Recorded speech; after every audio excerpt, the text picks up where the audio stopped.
labanan. Are you ready? Kicau, kicau, kicau mania. Kicau, kicau, kicau mania. Kicau, kicau. Halo semuanya, kami akan menjelaskan hasil artikel ilmiah kami yang berjudul Analisis kontribusi dana transfer pemerintah pusat terhadap kemandirian keuangan daerah Kota Malang pada periode 2021 hingga 2025.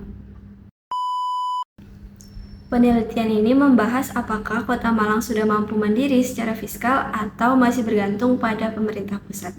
Dalam sistem desentralisasi fiskal, pemerintah daerah diberi kewenangan untuk mengelola keuangannya sendiri melalui otonomi daerah.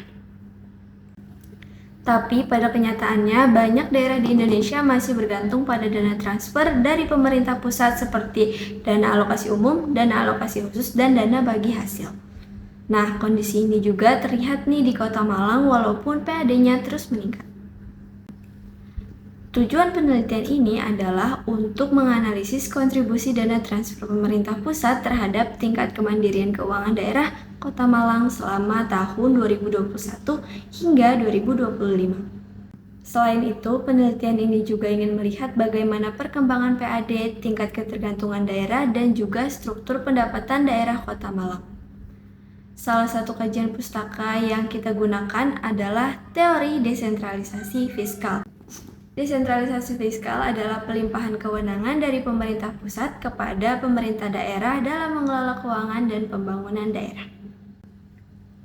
Dalam teori ini, daerah yang mandiri seharusnya mampu memenuhi kebutuhan fiskalnya melalui pendapatan asli daerah atau PAD.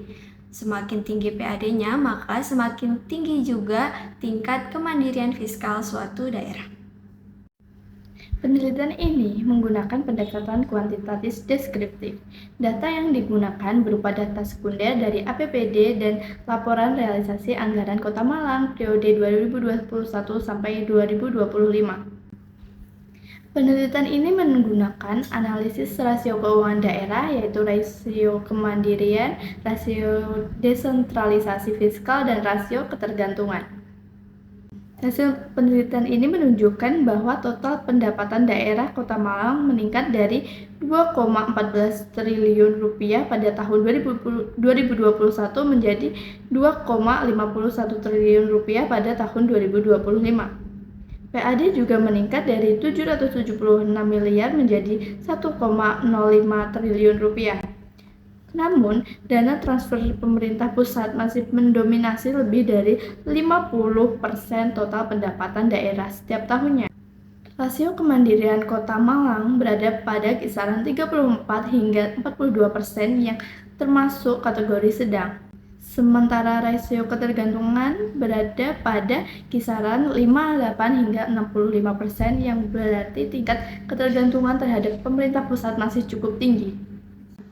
Jadi, walaupun PAD meningkat, Kota Malang belum sepenuhnya mandiri secara fiskal. Kesimpulan dari penelitian ini adalah Kota Malang masih berada pada tahap transisi menuju kemandirian fiskal. Karena itu, pemerintah daerah perlu terus mengoptimalkan PAD melalui pajak daerah, retribusi, pengelolaan aset, dan digitalisasi layanan. Labanan. Are you ready?